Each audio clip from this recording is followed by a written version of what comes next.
السلام عليكم ورحمة الله وبركاته.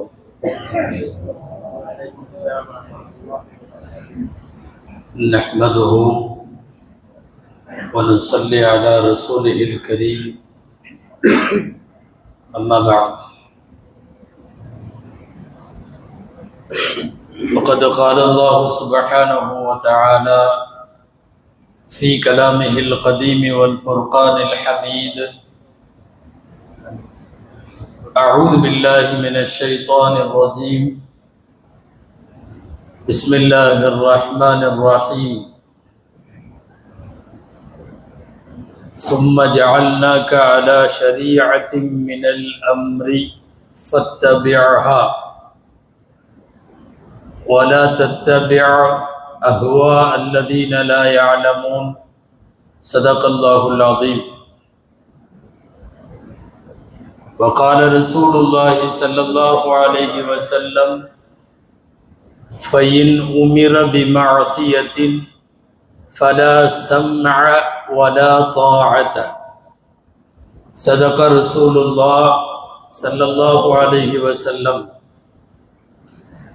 அளவற்ற அருளாளனும் நிகரற்ற அன்புடையோனுமாகிய எல்லாம் வல்ல அல்லாஹுவின் பெயரால் துவங்குகிறேன்.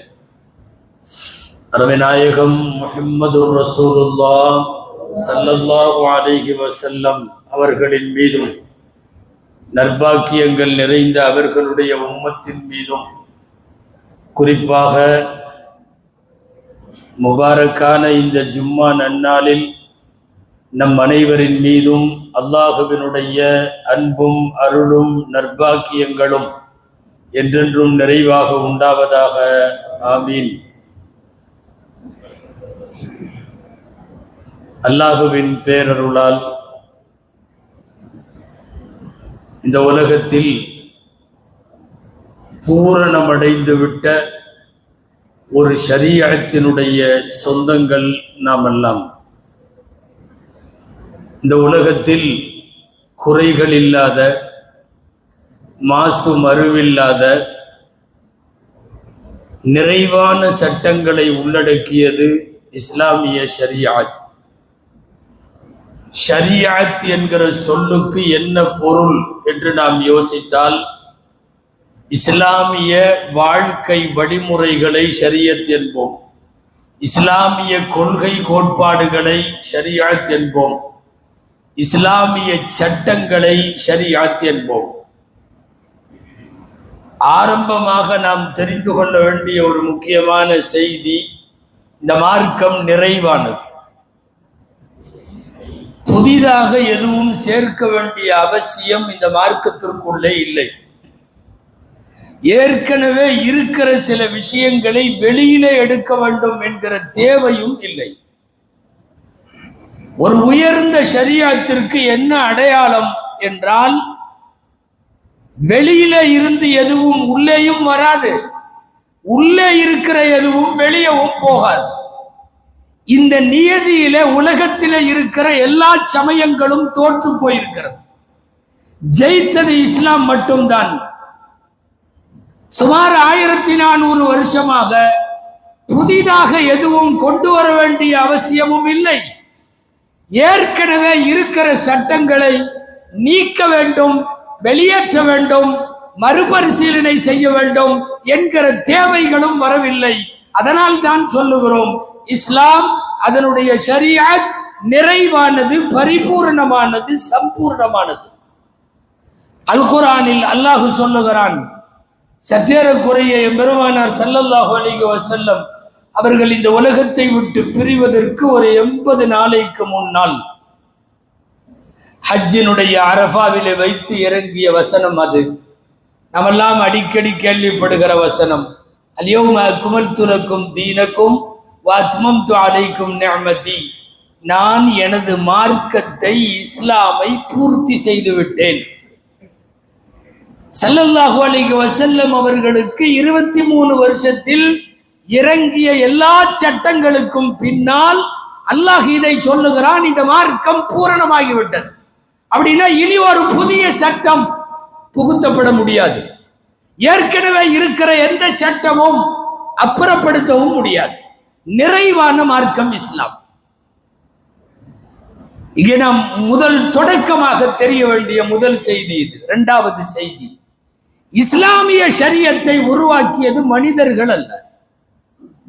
இஸ்லாமிய ஷரியத்தையும் அதன் சட்டங்களையும் யாரோ ஒரு 100 பேர் 1000 பேர் கூடியோ அல்லது உலகத்திலே இருக்கிற உலமாக்கள் மார்க்க அறிஞர்கள் அமர்ந்தோ இவர்களெல்லாம் சேர்ந்து உருவாக்கியதல்ல.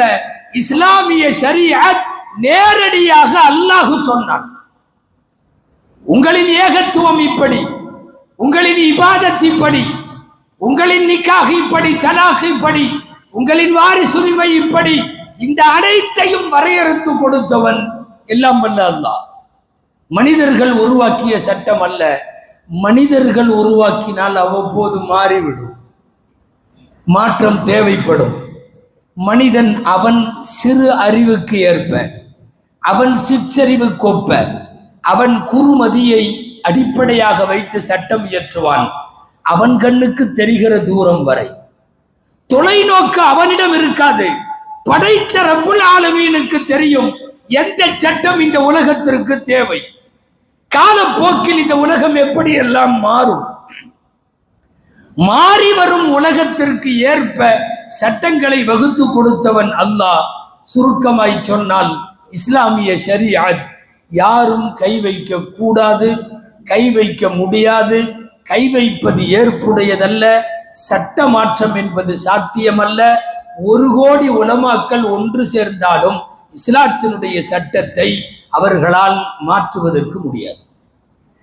அப்படி இருக்கிற போது தனிநபர்களாக இருந்தாலும், அது அரசாக இருந்தாலும், எந்த ஆக்கிரமிப்பாக இருந்தாலும் இஸ்லாமிய சட்டத்தை கை வைக்க இஸ்லாமிய ஷரியத்தும் விடமாட்டார்கள் என்பதல்ல, முஸ்லிம்களும் அதை அனுமதிக்கவும் கூடாது. பெருமானார் ஸல்லல்லாஹு அலைஹி வஸல்லம் சொன்னார்கள், எந்த நாட்டிலே வாழ்ந்தாலும் முஸ்லிம்கள் எப்படி வாழ வேண்டும்? அலஸ்ஸம்இ வத்தாஆ, கேட்கிறோம் கட்டுப்படுகிறோம் என்றுதான் வாழ வேண்டும். எந்த அரசா இருந்தாலும் சரி, கேட்கிறோம் கட்டுப்படுகிறோம். ரசூலுல்லாஹ் சொல்லுகிறார்கள், ஃபைன் உமிர பிமஅசியத்தின், ஏதேனும் ஒரு பாவச் செயலை யார் சொன்னாலும் ஃபலா ஸம்அ வலா தாஅத, கேட்கவும் கூடாது கட்டுப்படவும் கூடாது. சொல்லி தந்தது என் பெருமானார் முஹம்மது ஸல்லல்லாஹு அலைஹி வஸல்லம். எனது உடைமையை கை வைக்கிறான், நான் போரிட வேண்டுமாம், அதிலே ஒருவேளை நான் கொல்லப்பட்டால் நான் ஷஹீதாம்.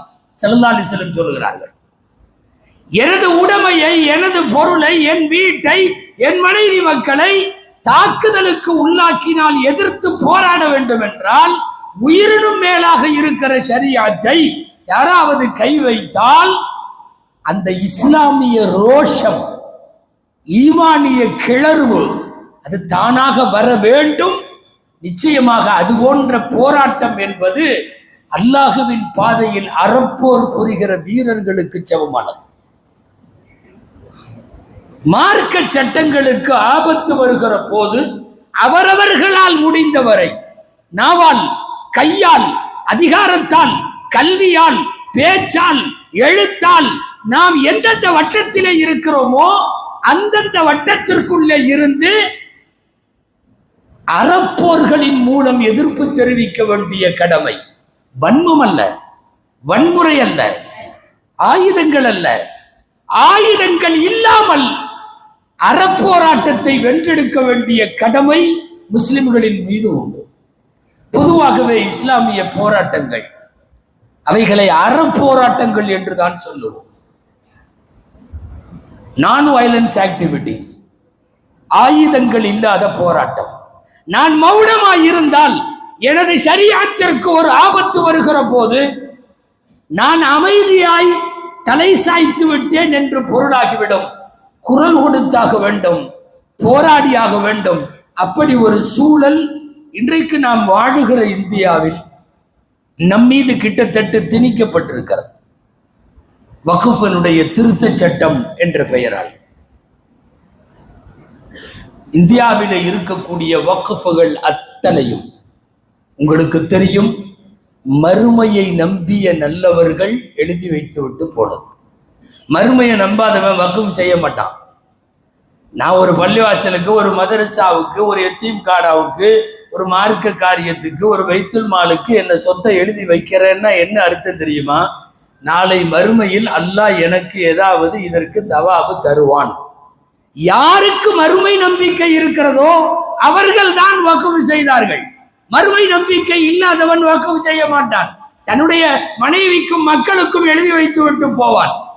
பொது காரியங்களுக்கு, மார்க்க காரியங்களுக்கு மறுமையை நம்பியவர்களால் வக்ஃப் செய்யப்பட்ட இந்தியாவினுடைய பல லட்சம் கோடி சொத்துக்கள் ஒரு சில துவேஷிகளுக்கு கண்களை உறுத்துகிற போது திருத்த சட்டம் என்ற பெயராலே அந்த சட்டத்தை சிதைக்க, சீர்படுத்த அல்ல சீரழிக்க, அப்படி ஒரு திருத்த சட்டங்களை இன்றைக்கு கொண்டு வருகிறார்கள். எதிர்த்து களமாட வேண்டியதும், குரல் கொடுக்க வேண்டியதும், கண்டனம் நடத்த வேண்டியதும், ரப்பே காப்பாற்றி என்று அல்லாஹ்விடத்திலே கையேந்த வேண்டியதும் நம் அனைவருடைய பொறுப்பு. மரணத்திற்கு பின்னால் ஏதாவது கிடைக்கும் என்றுதான் வக்ஃபுகள் எழுதி வைத்தார்கள். வக்ஃபை பற்றிய ஒரு முன்னுரையை சொல்லிவிட்டு நாம் சிந்திப்போம். அன்பானவர்களே, பெருமானார் முஹம்மது ஸல்லல்லாஹு அலைஹி வஸல்லம் சொன்னார்கள், இன்ன மிம்மா யல்ஹகுல் முஃமின பஅத வஃபாத்திஹி, ஒரு முஃமினுக்கு அவன் கபருக்கு போனதற்கு பின்னால் கபருக்குள்ளேயும் சில விஷயங்கள் இந்த உலகத்தில் இருந்து தொடர்ந்து வரும். கபருக்குள்ளேயும் கிடைக்கும். அவன் கற்றுக் கொடுத்த கல்வி கபருக்கு வரும். அவன் செய்த மறைமுகமான பல்வேறு தர்ம காரியங்கள், சதகாக்கள் கபருக்கு வரும். அவன் வெளியிட்ட புத்தகம், அவன் ஏற்படுத்திய குர்ஆன், அவன் வாங்கி வைத்த புத்தகங்கள், அறிவுசார் உரிமைகள், அறிவுசார் சொத்துக்கள், இந்த புத்தகங்கள், இது கிதாபுகள், இது போன்றதெல்லாம் கபருக்கு வரும். அவன் கட்டி வைத்த பள்ளிவாசல் கபருக்கு வரும். அவன் தோண்டி வைத்த கிணறு, அவன் ஓட விட்ட ஆறு, ஏரி, குளம், நீர்நிலைகள் கபருக்கு வரும். ஒரு ஹதீஸில் 7 அம்சங்களை வரிசைப்படுத்துவார்கள் என் பெருமானார் முஹம்மது ஸல்லல்லாஹு அலைஹி வஸல்லம். அதில் இதுவெல்லாம் வரும். அனாதைகளுக்காக, ஆதரவற்றோருக்காக, வழிப்போக்கருக்காக நீங்கள் கட்டி வைத்த மடம் அல்லது சத்திரம் ஒரு மனிதனுக்கு போனதற்கு பிறகும் சதகத்துல் ஜாரியா என்கிற அடிப்படையில் அவன் கபருக்கு வந்து சேரும் என்று பெருமானார் ஸல்லல்லாஹு அலைஹி வஸல்லம் சொன்னதால் நிறைய பேர் எழுதி வைத்தார்கள். கபருக்கு கிடைக்கும் என்று எழுதி வைத்தார்கள். குறிப்பாக இந்த நாட்டை சுமார் 800 வருஷம் ஆண்ட முஸ்லிம் அரசர்கள், முகலாய மன்னர்கள், இவங்க எல்லாரும் சேர்ந்து எழுதி வச்ச பல்லாயிரம் அல்ல பல லட்சம் கோடி மதிப்பிலான சொத்துகள். அவர்கள் எழுதி வைத்த சொத்துக்கள் சில மததுவேஷம் உள்ளவர்களின் கண்களை உறுத்துகிறது. நீண்ட கால திட்டம், அவர்களுடைய அஜெண்டா. அதை இப்போது நிறைவேற்றுவதற்கு முயன்றிருக்கிறார்கள், திருத்தங்கள் என்ற பெயரால். இவர்கள் ஷரியத்திலே முத்தலாக்கிலே கை வைத்த போது சொன்னது என்ன தெரியுமா? முஸ்லிம் பெண்களை நாங்கள் பரிவோடு பார்க்கிறோம், அவங்களுக்கு நல்லது செய்கிறோம். மார்க்கத்திற்கு எதிராக செயல்படும் போதெல்லாம் நாங்கள் நன்மையைத்தான் செய்கிறோம் என்று பேசி முழுக்க முழுக்க எதிராக அல்ல துரோகங்களை அரங்கேற்றுகிறார்கள். அந்த துரோக வரிசைகளில் இன்றைக்கு இருக்கிற வக்ஃப். இவங்களுக்கு அது கண்ணை உறுத்துறதுக்கு என்ன காரணம்? உலகத்திலேயே இந்தியா போல வக்ஃப் சொத்துக்கள் எங்கேயும் இல்லை. சுமார் 54 இஸ்லாமிய நாடுகள், 54 இஸ்லாமிய நாடுகளிலும் இருக்கக்கூடிய வக்ஃப் ப்ராப்பர்ட்டிகளை விட ஒரு இந்தியாவிலே இருக்கிற சொத்து அதிகம். அரபு நாடுகளில் இல்லை, மத்திய கிழக்கு நாடுகளிலே இல்லை. நான் சவுதி உள்ளிட்ட அத்தனையும் சொல்லுகிறேன். வக்ஃபுக்கென்று எழுதி வைக்கப்பட்ட சொத்துக்களில் உலகத்திலேயே முதலிடத்தில் இருக்கிறது. இது கண்ணை உறுத்துகிறது. அகில உலகத்தினுடைய மிகப்பெரிய சொத்து வளங்களை பெற்றிருக்கக்கூடிய ஒரு சமுதாயத்தை எப்படியாவது அதன் சொத்துக்களை சூறையாட வேண்டும், அந்த சமுதாயத்தை முன்னேற விடாமல் பலவீனப்படுத்தப்பட வேண்டும் என்பதெல்லாம் இவர்களுக்கு பின்னாலே இருக்கிற நோக்கம். அகில உலகத்தில் இந்தோனேஷியாவில் 7.5 லட்சம் பள்ளிவாசல், வேர்ல்ட்ல ஃபர்ஸ்ட். ரெண்டாவது இந்தியா. அகில உலகத்தில் அரபு நாடுகளில் இல்லாத அளவுக்கு 6 லட்சம் பள்ளிவாசல். கணக்கு 2020 கணக்கு இது. இந்த 5 வருஷத்துல இன்னமும் இருக்கலாம். சுமார் 6 லட்சம் பள்ளிவாசல்கள், பிரம்மாண்டமான பள்ளிவாசல்கள் இந்தியாவில இருக்கிறது. இவன் அடிக்கடி நம்மை இணைத்து பேசுகிறானே பாகிஸ்தான் என்று. முஸ்லிம் நாடாக தன்னை காட்டிக் கொள்ளுகிற பாகிஸ்தானிலே கூட 3 லட்சம் பள்ளிவாசல் தான். அன்பானவர்களே, 20 கோடி மக்கள் வாழக்கூடிய இடங்களில் கூட எகிப்தினுடைய தாய்மொழி அரபி. எகிப்து முஸ்லிம் நாடு. ஆனால் அவ்வளவு பெரிய நாட்டிலேயே 1.5 லட்சம் பள்ளிவாசல் தான் இருக்கு. இந்தியாவிலே இருக்கிற மிகப்பெரிய இஸ்லாமியர்களின் சொத்து இது. 6 லட்சம் பள்ளிவாசல்கள், பல்லாயிரக்கணக்கான மதரசாக்கள், அரபிக் கல்லூரிகள், ஹாங்காக்கள் எல்லாம் இருக்கிறது. இது எல்லாத்துக்கும் வேட்டு வைக்க வேண்டும். அதற்காக கொண்டு வரப்படுவதுதான் திருத்த சட்டம் என்ற பெயரால். தமிழ்நாட்டில் மட்டும் ஏறத்தாழ 8,65,000 சில்லற சொத்துகள். சொத்து, அந்த ஒவ்வொரு சொத்தும் பல கோடி.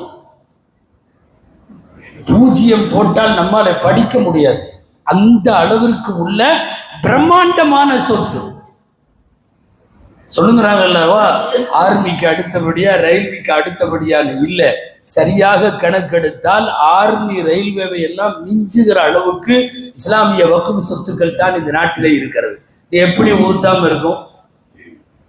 கல்வியில முன்னேற விடக்கூடாது, சமூக மேம்பாடுகள்ல முன்னேற விடக்கூடாது, முஸ்லிம்கள் வளர்ந்துடக்கூடாது என்று கண்கணம் கட்டி கொண்டு எந்த நேரமும் திட்டமிட்டு செயலாற்றுகிற ஒரு எதிர்கூட்டத்திற்கு, ஒரு துரோக கூட்டத்திற்கு, ஒரு மததுவேஷம் உள்ள வெறித்தனமான கூட்டத்திற்கு இவ்வளவு லட்சம் கோடிகளை இந்தியாவில் இவர்கள் வைத்திருக்கிறார்கள் என்பது எந்த அடிப்படையில் அவர்களால் ஒத்துக்கொள்ள முடியும்? அதற்காக கொண்டு வரப்பட்ட சட்டம் தான் இதெல்லாம். இன்றைக்கு சட்டத்தினுடைய உட்கருத்துக்களில் நிறைய நமக்கு உடன்பாடு. 40 திருத்தம் கொண்டு வந்திருக்கிறார். 40 திருத்தம். எந்த திருத்தமும் உண்மையாகவே முஸ்லிம் சமுதாயத்தினுடைய அக்கறையோடு ஏற்படுத்தப்பட்ட திருத்தம் அல்ல. முஸ்லிம் அல்லாதவன் அந்த வக்ஃப் வாரியத்தில், வக்ஃப் கவுன்சிலில், வக்ஃப் போர்டில், அதிகார மையத்தில் அவர்கள் அமர்த்தப்படுகிறார்கள் என்பது நமக்கு வேட்டு வைப்பதற்கான வேலை. எதற்காக முஸ்லிம் அல்லாதவன் அமர வேண்டும்? பள்ளிவாசல் நிர்வாகம் என்றால் பள்ளிவாசல் நிர்வாகத்திலும் முஸ்லிம் தான் இருப்பான். அதுபோல வக்ஃப் போர்டில் 1954 இருந்து முதலாக வக்ஃப் சட்டங்கள் சுதந்திர இந்தியாவிலே அது முறைப்படுத்தப்பட்ட நேரத்தில் இருந்து ஒரு காஃபிர் கூட கிடையாது. பின் எப்படி இப்போது அனுமதிக்க முடியும்? 54 கொண்டு வரப்பட்ட வக்ஃப் சட்டங்கள் சரியில்லை என்று சொல்லி 95 அதை நிறைய திருத்தங்கள் செய்து தெளிவுபடுத்தி வக்ஃப் போர்டுக்கு அதிகாரத்தை கொடுத்து, அந்த போர்டுல 2 முஸ்லிம் எம்பி, 2 முஸ்லிம் எம்எல்ஏ, சமுதாய தலைவர்கள், முத்தவல்லிகள், மார்க்க அறிஞர்கள், காசிகள் இவங்கெல்லாம் உள்ளடக்கிய குழு வக்ஃப் வாரியத்தில் இருக்கும். வக்ஃப் போர்டு தான் முடிவெடுக்க வேண்டும்.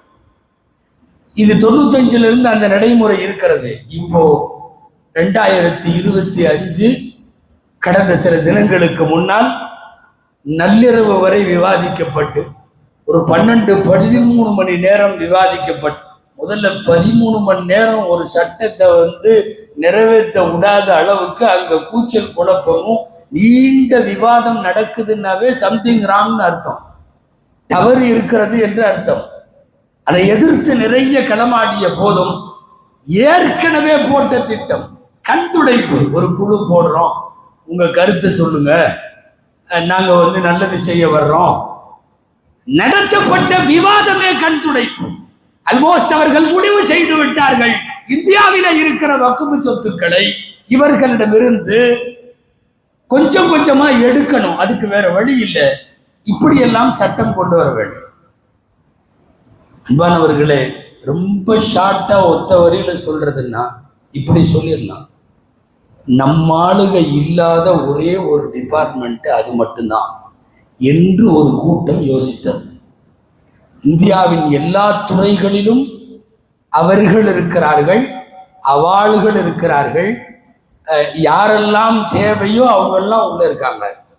நம்ம உள்ள நுழைய முடியாம, ஆனா நாம ஆள்ற இந்தியாவில் ஒரு டிபார்ட்மெண்ட் இருக்கிறது என்றால் அதை எப்படி விடலாம்? நம்ம ஆளு உள்ள போகணும். உள்ள போகணும்னா என்ன செய்யணும்? சட்ட திருத்தம் கொண்டு வா. 22 பேர், 22 பேர்ல ஏறத்தாழ 12 பேர் முஸ்லிம் அல்லாதவர்கள் இருக்கலாம். போதுமே. ஒரு மெஜாரிட்டி வந்ததற்கு பிறகு ஒரு பள்ளிவாசலை பள்ளிவாசல் இல்லை என்று சொல்ல, ஒரு மதரசாவை மதரசா இல்லை என்று சொல்ல, ஒரு மார்க்க ஸ்தாபனத்தை இது அரசாங்கத்திற்கு அவசிய தேவை, எனவே இங்கிருந்து அப்புறப்படுத்த வேண்டும் என்று சொல்ல, இது போதாதா? பாகிஸ்தானிலே இந்துக்களுக்கு வாரியம் இருக்கிறது. ஒரு முஸ்லிம் கூட உள்ள போக முடியாது. முஸ்லிமை அனுமதிக்க மாட்டார்கள். இதுக்கு நிறைந்து வாழுகிற 99% முஸ்லிம்கள் வாழக்கூடிய ஒரு நாட்டில் இந்துக்களுக்கு இருக்கிற வாரியத்தில் உள்ள முஸ்லிம் நுழைய முடியாது. பங்களாதேஷில் முஸ்லிம் அல்லாதவர்களுக்கு வாரியம் இருக்கிறது. முஸ்லிம் அல்லாதவர்கள் மட்டும்தான் இருப்பாங்க, முஸ்லிம் உள்ளே நுழைய முடியாது. முஸ்லிம்கள் நிறைந்து வாழுகிற நாடுகளில் எல்லாம் அந்தந்த மதத்தவர்களுக்கு வாரியம் அமைக்கப்படுகிற போது அவர்கள் மாத்திரம்தான் இருக்கிறார்கள் என்றால், இந்தியாவிலே மட்டும் முஸ்லிம்களுக்கான வாரியத்தில் ஏன் மற்றவர்கள் வர வேண்டும் என்கிற நியாயமான கேள்வியை கேட்பதற்குத்தான் நாடு முழுக்க முஸ்லிம் சமுதாயம் இன்றைக்கு ஆர்ப்பாட்டங்களை கேட்கிறது. ஒரு பள்ளிவாசல் ரொம்ப முக்கியமான 2 செய்திகள்ல ஒண்ணு, ஒரு பள்ளிவாசல் யாராவது ஒருவன் பின்னாட்களில், அதாவது அடுத்து வரக்கூடிய நாட்களில், இது பள்ளிவாசல் இல்லை, இது ஒரு 200 வருஷத்துக்கு முன்னாடி இது வேறு ஆலயமாக இருந்தது என்று வழக்கு தொடுத்தால் இனி நீதிமன்றம்லாம் தேவையில்லை.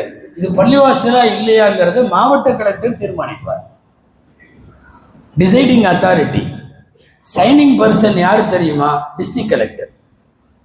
என்னுடைய 200 வருஷம் நான் தொழுத பள்ளியை பள்ளி என்று ஒரு கலெக்டர் சொல்லிவிட முடியும் என்றால் இது எந்த வகையான சீர்திருத்தம்? இதுக்கு பேரு சீரழிவு, சீரழிக்கிற சட்டம் இது. அப்படி ஒரு சீர்திருத்தம் என்ற பெயரால் கலெக்டர் உள்ளிட்டவர்களுக்கு அதிகாரத்தை கொடுத்து, இதில் எந்த அளவுக்கு நான் உங்களுக்கு தெரியும், எல்லா டிபார்ட்மெண்ட்லையும் அந்த சிஇஓ அப்படிங்கிறது முக்கியமான, சீஃப் எக்ஸிகியூட்டிவ் ஆஃபீஸர், சிஇஓ வக்ஃப் போர்டுக்கு முஸ்லிம் அல்லாதவர். இது புதிய சட்டத்தில் வருகிறது. சிஇஓவாக நியமிக்கப்படக்கூடியவர், சிஇஓ முஸ்லிமா வந்து உட்கார்ந்து, முஸ்லிம் இல்லாதவர் வந்து உட்கார்ந்தால் எந்த அடிப்படையில் அது நடக்குவது? ஆட்டுக்கு ஓனாயை காவல் காத்தது போல, எலிக்கு பூனையை வைத்தது போல, எந்த அடிப்படையில் இவர்களெல்லாம் காப்பாற்றுவார்கள்? கடைசி முடிவை கலெக்டர் எடுப்பார் என்பது இந்த சமுதாயத்திற்கு இழைக்கப்படுகிற பெரிய துரோகம். முஸ்லிம்கள் இருப்பாங்களாம் 10 பேர், 22 பேத்துல 10 பேத்துல 2 பேர் முஸ்லிம் பெண்களாம், மீதி 8 பேர் மட்டும் இருப்பாங்களாம். 22ல 10 இப்படி போனா மீதி 12 அவர்கள். அந்த 2 புர்கா எந்த புர்கா வரும் என்று நமக்கு தெரியும். ஏற்கனவே தலாக்கு சட்டம் வந்த போது ரொம்ப நல்லது, எங்களையெல்லாம் காப்பாத்தினீங்கன்னு தெருவில் வந்து சில புர்காக்கள், பச்சையாக சொல்லுவதென்றால் வேறு மாதிரியான பெண்கள் வந்து நின்றார்கள் அல்லவா, அப்படி சில புர்காக்கள் வக்ஃப் போர்டுக்குள்ளே வந்து உட்காரும். 8 பேர் மட்டும் அமர்ந்து கொண்டு ஒரு வக்ஃபினுடைய விஷயத்தில் முஸ்லிம் சமுதாயத்திற்கு நன்மை வைக்கிறவா காரியத்தை செய்வாங்களா? இந்தியாவினுடைய அரசியலமைப்பு சட்டம் ஆர்டிகல் 25 அரசியலமைப்பு சட்டத்தினுடைய 25வது பிரிவு வழங்குகிற மத சுதந்திரம், சமய சுதந்திரம், வழிபாட்டு உரிமை அத்தனைக்கும் எதிரான ஒரு சட்டம். வெறுமனே முஸ்லிம்கள் சட்டம் போடுவது என்பது இவர்கள் இஸ்லாமிய சட்டத்தை கை வைப்பதால் கத்துகிறார்கள் என்று நினைக்க வேண்டாம்.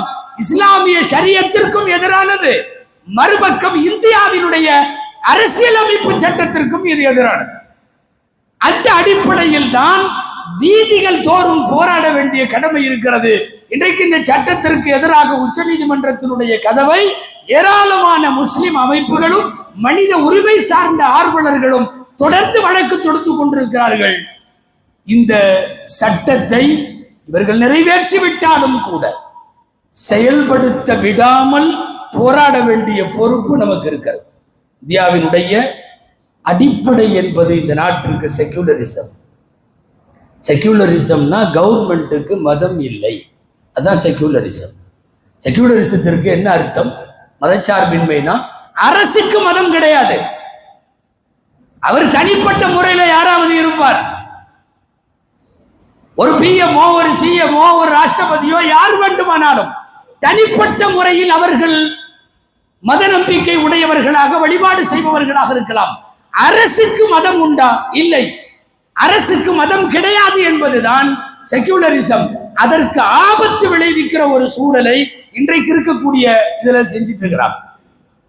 அன்பானவர்களே, அதனால் தான் இதை எதிர்த்து போராட வேண்டிய, களம் காண வேண்டிய முக்கியமான பொறுப்பு நமக்கு இருக்கு. என்னமோ ஏதோ அரசியல் போல தெரியுது, அவங்கெல்லாம் ஏதோ சத்தம் போடுறாங்க, ஊர்வலம் நடத்துறாங்க, ஏதோ ஆர்ப்பா, கண்டுகாமல் போவதல்ல. அல்லாஹ்விடத்தில் சொல்லுவதற்கு எனக்கு ஒரு வார்த்தை வேண்டும். ரப்பே, உனது ஷரியத் சட்டத்திற்கு மாற்றமாய் ஒரு சட்டத்தை இவர்கள் கொண்டு வந்த நேரத்தில் என்னால் முடிந்த அளவு நின்று நான் குரல் கொடுத்தேன் என்று அல்லாஹ்விடம் சொல்லுவதற்கு எனக்கு ஒரு சான்று தேவை. அதைத்தான் சொல்லுகிறோம், சேர்த்து போராட வேண்டும். நம்மள்கிட்ட உள்ள பெரிய பலவீனம் அதுதான். அப்பாறு சேர்ந்து போராடுவதில்லை என்கிற பலம். சேர்ந்து விட்டால் இந்த அரசல்ல எந்த அரசையும் நம்மாலே ஆட்டி பார்த்து வைக்கப்பட முடியும். இன்னல் முலூக், குர்ஆனில் ஒரு ஆயத்து, இன்னல் முலூக் இதா தகலு கரியத்தன் அஃப்ஸதுஹா வஜஅலு அஇஸ்ஸத அஹ்லிஹா அதில்லா வகதாலிக யஃஅலூன். சில அரசர்கள், குர்ஆன் சொல்லுகிறது, நான் சொல்லல, ஏதாவது ஒரு ஊருக்குள் நாட்டுக்குள் நுழைந்தால் இதா தகலு கரியத்தன், நாட்டை நாசமாக்கி விடுவார்கள். அல்லாஹ் ரொம்ப தெளிவா சொல்லுவது எந்த நாட்டுக்கு பொருந்ததோ இல்லையோ, நீங்கள் நினைக்கிறவர்களுக்கு பொருந்தும். ஒரு நாட்டுக்குள் நுழைந்தால் அஃப்ஸதுஹா, நாட்டை நாசமாக்கி விடுவார்கள். இவ்வளவு தெளிவா அல்லாஹ் சொல்றான். வஜஅலு அஇஸ்ஸத அஹ்லிஹா அதில்லா, அந்த நாட்டில் உள்ள கண்ணியமானவர்களை கேவலமானவர்களாக இவர்கள் மாற்றுவார்கள். இன்னைக்கு இந்த ரெண்டு வேலையும் நடந்து கொண்டிருக்கிறது. திருக்குர்ஆன் எதுவெல்லாம் ஆபத்துகளாக நடக்கும் என்று கோடிட்டு காட்டியதோ, அது நடக்கிற போது மௌனிகளாய் நான் உண்டு, என் வீடு உண்டு, மனைவி உண்டு, மக்கள் உண்டு, என் தொழில் உண்டு, என் உணவு உண்டு என்று சொல்லிவிட்டு மாத்திரம் நாம் நகர்ந்தால் அல்லாஹ்விற்கு பதில் சொல்ல வேண்டும். ஷரியத்தினுடைய சட்டத்திற்கு ஒரு ஆபத்து என்று வருகிற போது போராடலாம். போராடினா ஏதாவது நடக்குமா? சில பேர்த்துக்கு அப்படி, அதெல்லாம் அசர மெஜாரிட்டியில் இருக்கிறாங்க, அப்படி இருக்காங்க, இப்படி இருக்காங்க, முடியும். பஞ்சாபில் இருக்கிற விவசாயிகள் எல்லாம் போராடினார்கள். அவன் எல்லாம் மனைவி, மக்கள், பேரன், பேத்தி, ஸ்டவ்வு, அடுப்பு, டிராக்டர் எல்லாத்தையும் கொண்டு வீதிக்கு வந்தான். போகவே மாட்டேன்னா, மாச கணக்கில் இல்லை, வருஷ கணக்கில், ஊர் உலகம் முழுக்க கொரோனா, அவன் சாலையில படுத்திருக்கான். சட்டத்தை வாபஸ் வாங்கலான்னு போக மாட்டோம். வருஷ கணக்கில் நீடித்த போராட்டம், கடைசியிலே சட்டம் இயற்றியவர்கள் வாயாலேயே வாபஸானது. நான் சொல்லுவது ஏதோ ஒரு நாட்டில் அல்ல, இதே நாட்டில் அசுர மெஜாரிட்டியில இருக்கிறோம் என்று சட்டம் கொண்டு வந்தவர்களை மீண்டும் சரித்து போடுவதற்கு ஒன்றுபட்ட களங்கள் காரணமாக இருந்திருக்கிறது என்பதை நாம் இந்த நேரத்தில் யோசிக்க வேண்டும். வக்ஃப் சட்டங்கள் என்பது நமக்கு இன்னும் அதனுடைய வீரியம் புரியல. வருங்கால முஸ்லிம் சமுதாயத்திற்கான மிகப்பெரிய ஒரு சொத்து. இதையெல்லாம் தூர நோக்கோடு சிந்திக்காம நிறைய பேர் தொப்பியும் போட்டிருக்கான், தாடியும் வச்சிருக்கான், இங்க இருக்கிற சட்டத்துக்கு ஆதரவாகவும் பேசுறான். நல்லா பாதுகாக்கணும். அதாவது என்னமாவது ஊரே ஒண்ணு சொல்றப்ப நம்ம கொஞ்சம் மாத்தமா சொன்னா ஃபேமஸ் ஆயிடலாம். நல்லா சொல்றதுன்னா, ஒரு ஊர்ல எல்லாமே நீட்டா ட்ரெஸ் போட்டு உட்காந்துருக்காங்க, நான் ஃபேமஸ் ஆகணும். என்ன செய்யணும்னா, ஆடை இல்லாம ஓடனா ஃபேமஸ் ஆயிடலாம். ஆடை உடுத்தியவர்கள் வாழுகிற ஒரு ஊர்ல அம்மனமா போனா தான் ஃபேமஸ் ஆக முடியுங்கிற மாதிரி ஊர் உலகம் பூரா வக்ஃப் சட்டத்தை எதிர்க்கிறது. இந்த நாட்டில இருக்கிற முஸ்லிம்கள் அல்லாத எல்லா அரசியல் கட்சி தலைவர்கள், பல்வேறு பிரிவுகளை சார்ந்தவர்கள், இந்தியாவின் எல்லா மாநிலத்தை சார்ந்தவர்கள் ஒரே குரலாக இந்த சட்டம் குரல் வலையை நரிக்கிற சட்டம், இது வேண்டாம் என்று சொல்லிக் கொண்டிருக்கிற போது நம்மளுக்கு அப்படி நீட்டா டிவியில உட்காந்து ஒரு தொப்பியும் தாடியும் வச்சுக்கிட்டு நீட்டா உட்காந்து இதனால ஒன்றும் பிரச்சனை இல்லை, இது நல்லதுக்கு தானே செய்யறாங்க என்று சொல்லக்கூடிய ஏமாற்று பேர் வழிகளை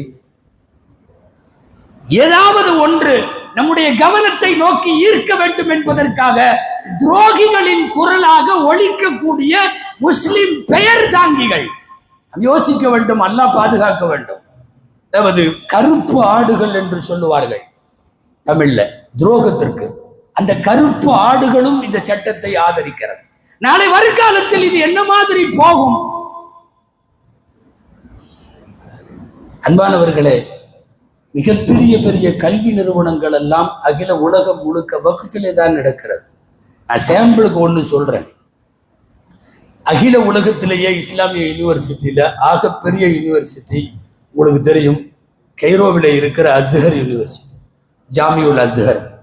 5 லட்சம் மாணவர்கள். ஜாமியுல் அஸ்ஹர் 25,000 ப்ரொஃபசர்ஸ், 25,000 உஸ்தாதுகள். அகில உலகத்தில் அஸ்ஹரை போல இன்னைக்கும் யூனிவர்சிட்டி இல்லை. நம்ம இதை பேசிட்டு இருக்கிறப்ப நமக்கு ஒரு சந்தேகம் வரும், 5 லட்சம் பேர் படிக்கிறாங்களா, 25,000 பேர் ஆசிரியர்களா, எல்லாத்துக்கும் எப்படி சம்பளம் கொடுப்பாங்க இப்படின்னு தான் நமக்கு டக்குன்னு போகும். உண்மை என்ன தெரியுமா? நம்மளை மாதிரி சந்தா வசூல் எல்லாம் பண்ணி அங்க நடத்தல. சந்தா வசூல் ஜும்மாவுக்கு, எங்கள் ஊர் பள்ளிவாசலுக்கு, எங்கள் ஊர் மதரசாவுக்கு தாராளமாக வாரி வழங்கு, இதெல்லாம் இல்லை. என்ன தெரியுமா? உலகம் முழுக்க அஸ்ஹருக்கு வக்ஃப் இருக்கிறது. அஸ்ஹருக்கு அந்த எழுதி வைக்கப்பட்ட வக்ஃபில் நூற்றாண்டுகளை கடந்து, பல நூற்றாண்டுகளை கடந்து அஸ்ஹர் யூனிவர்சிட்டி. இஸ்லாமிய வரலாற்றுப்படி நம்ம 1400 உட்கார்ந்து இருக்கிறோம். இஸ்லாமிய வரலாறுல ஹிஜ்ரி 400 வந்துருச்சு அஸ்ஹர் யூனிவர்சிட்டி. 1000 வருஷமா இன்னைக்கு அந்த அஸ்ஹர் யூனிவர்சிட்டி நடக்குது. முழுக்க முழுக்க வக்ஃப்ல நடக்குது. உங்களால நம்ப முடியுமா? இலங்கையில அஸ்ஹருக்கு சொத்து இருக்கு. ஒரு நேரம் இருந்துச்சு என்னன்னா, மௌத்தா போறவங்க பூரா என் மக்களுக்கு இவ்வளவு, அஸ்ஹருக்கு இவ்வளவு, ஒவ்வொருத்தருமே எழுதி எழுதி வச்சுட்டு போனாங்க. அஸ்ஹருக்குன்னு இலங்கையில் இருக்கிறது. இந்த தெற்காசிய நாடுகள், குறிப்பாக சுபத்ராவினுடைய ஓரம் பூரா அஸ்ஹருக்கு சொத்து இருக்கு. மலேசியாவில் எக்கச்சக்கமான ப்ராப்பர்ட்டி இன்னைக்கு பல கோடி வக்ஃப்ல இருந்து அந்த மதரசாவுக்கு போயிட்டு இருக்கு. நம்ப முடியுமா? அஸ்ஹர் இருக்கக்கூடிய எகிப்தின் கைரோவில் சொத்து இல்லை. ஆனா அகில உலகத்துல அதிகமா அஸ்ஹருக்கு சொத்து இருக்கிறது இந்தோனேஷியாவில். என்னன்னா, மௌத்தா போற போலாம் எழுதி வச்சுட்டு போவாங்க. வக்ஃப் செய்யப்பட்டு அந்த வக்ஃபினுடைய சொத்துக்களில் தான் 1000 வருஷமாக இது போன்ற இஸ்லாமிய பல்கலைக்கழகம் நடந்தது, பள்ளிவாசல்கள் நடந்தது. இன்னைக்கும் இந்தியாவில் இருக்கக்கூடிய பல 100 பள்ளிவாசல்கள் அந்த வக்ஃபை பலவீனப்படுத்த இன்னைக்கு நடக்கிற முயற்சி தான் இது. இருக்கக்கூடாது. ரொம்ப சுருக்கமா சொல்ல போனா, நீதிமன்றங்களை அணுகி எல்லாம் ஒரு மஸ்ஜிதை நம்ம கையில எடுக்கிறத விட இப்படி ஒரு சட்டத்தை போட்டு நாமளாவே எடுத்துக்கலாம் என்று முடிவு செய்யப்பட்டு கொண்டு வரப்பட்ட மோசமான சட்டம். வருங்கால தலைமுறைக்கு வக்ஃப் அவசியம். உங்க சொந்த வீட்டுல, உங்க பாக்கெட்ல, உங்க கல்லாவுல, உங்க பீரோல கை வச்சா நீங்க விடமாட்டீங்கன்னு சொன்னா, அல்லாஹ்வின் சொத்தில் திருட நினைக்கிற அயோக்கியர்களை எதிர்த்தும் களமாட வேண்டிய பொறுப்பு நமக்கு உண்டு. அது என்ன இருந்தாலும் எனது மார்க்கத்தை நீ மாற்ற முடியாது. என் ரப்பு அமைத்து கொடுத்த சட்டத்தை நீ திருத்த முடியாது. எங்கள் நாயகம் முஹம்மது ஸல்லல்லாஹு அலைஹி வஸல்லம் அமைத்து கொடுத்ததுதான் வக்ஃப். வமின் ஷுரூதி ஸிஹ்ஹத்தில் வக்ஃபி அல் இஸ்லாம். இது இஸ்லாமிய ஃபிக்ஹுடைய கிதாபுகளில் உள்ள வாக்கியம். ஒரு வக்ஃப், அதன் நிபந்தனை, அது சரியாக ஆகுவதற்கு ஷர்த்து என்ன தெரியுமா? அதில் உள்ளவன் முஸ்லிமாக இருக்க வேண்டும். நீ முஸ்லிம் அல்லாதவனை எப்படி கொண்டு வந்து உள்ள விடுற? முடிவு செய்கிற அதிகாரத்தில் யாரை கொண்டு வந்து உள்ள வைக்கிறாய்? இந்த ஆபத்துகளில் இருந்தெல்லாம் முஸ்லிம் சமுதாயம் ரொம்ப ஜாலியா ஏதோ நடந்துட்டு இருக்குது, நாம நம்ம வேலையை பார்க்கலாங்கிற மாதிரி எல்லாம் போயிட்டு இருக்க முடியாது. 1400 வருஷத்திற்கு பின்னாலேயும் கூட தேவைப்பட்டால் மார்க்கத்திற்காக வேண்டி போராடக்கூடிய ஒரு சூழ்நிலையை இன்றைக்கு ஏற்படுத்துகிறார்கள் என்றால் நாம் அதற்கு தயாராக ஆகத்தான் வேண்டும். அன்பானவர்களே, வக்ஃப் சட்டங்கள் ஆக்கிரமிப்பில் இருந்து காக்கப்பட வேண்டும்.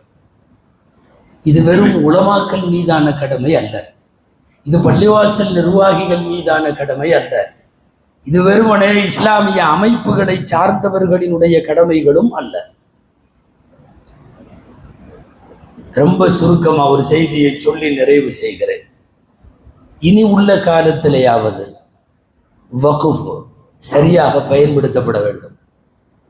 காலி நிலமா எங்க இருந்தாலும் எடுத்துக்குவான், நிச்சயமா எடுத்துக்குவான். நாம அங்கங்க பிரயோஜனமே இல்லாம அங்க 100 ஏக்கர் இருக்கு, அது வக்ஃப். இங்க ஒரு 150 ஏக்கர் இருக்கு, அது வக்ஃப்.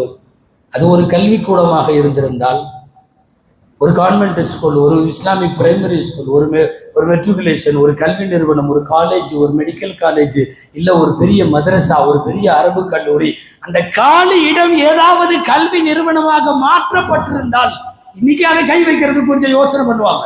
500 குழந்தை படிக்குது, கை வைக்க முடியாது அவ்வளவு சீக்கிரம். 1000 பேர் படிக்கிறார்கள், கை வைக்க முடியாது. காலியாகவே வைத்திருக்கிறோம்.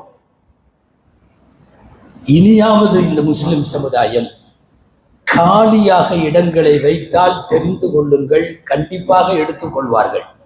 இனி முத்தவள்ளிகள் கையெழுத்து தேவையில்லை, கலெக்டர் கையெழுத்து போதும் 100 ஏக்கரை எடுத்துக்கொள்வதற்கு. ஆபத்தை புரிந்து கொண்டு வருங்கால வக்ஃபுகளை சீரமைக்க வேண்டிய பொறுப்பும் இருக்கிறது. அதற்கு முன்னால் வக்ஃப் சொத்துக்களை அபகரிக்க நினைக்கிற கயவர்களுக்கு எதிராக போராட வேண்டியதும் இருக்கிறது. எல்லாம் வல்ல அல்லாஹ்விடத்திலே துஆ செய்வோம். அல்லாஹ் நாம் வாழுகிற காலத்தில் இஸ்லாமிய வக்ஃபுகளுக்கு எந்த இடையூறும் இல்லாமல் அல்லாஹ் பாதுகாப்பானாக, ஆக்கிரமிப்புகளிலே இருந்து பாதுகாப்பானாக, ஆக்கிரமிப்பவர்களை அல்லாஹ் அப்புறப்படுத்துவானாக, அவர்களுக்கு தக்க பாடங்களை தருவானாக. வக்ஃப் உள்ளிட்ட அனைத்து இஸ்லாமிய சட்டங்களையும் இந்தியாவிலே வாடுகிற காலமெல்லாம் இந்தியனாக மட்டுமல்ல, இஸ்லாமியனாகவும் நெஞ்சுரத்தோடும் தைரியத்தோடும் உறுதியாய் நின்று வாழுகிற வழிபடுகிற நல்ல தௌஃபீக்கை அல்லாஹ் இந்தியாவில் வாழுகிற முஸ்லிம் உம்மத்துக்கு வழங்குவானாக. ஆமீன். வஆகிரு தஅவானா அல்ஹம்துலில்லாஹி ரப்பில் ஆலமீன். அஸ்ஸலாமு அலைக்கும் வரஹ்மத்துல்லாஹி வபரகாத்துஹு.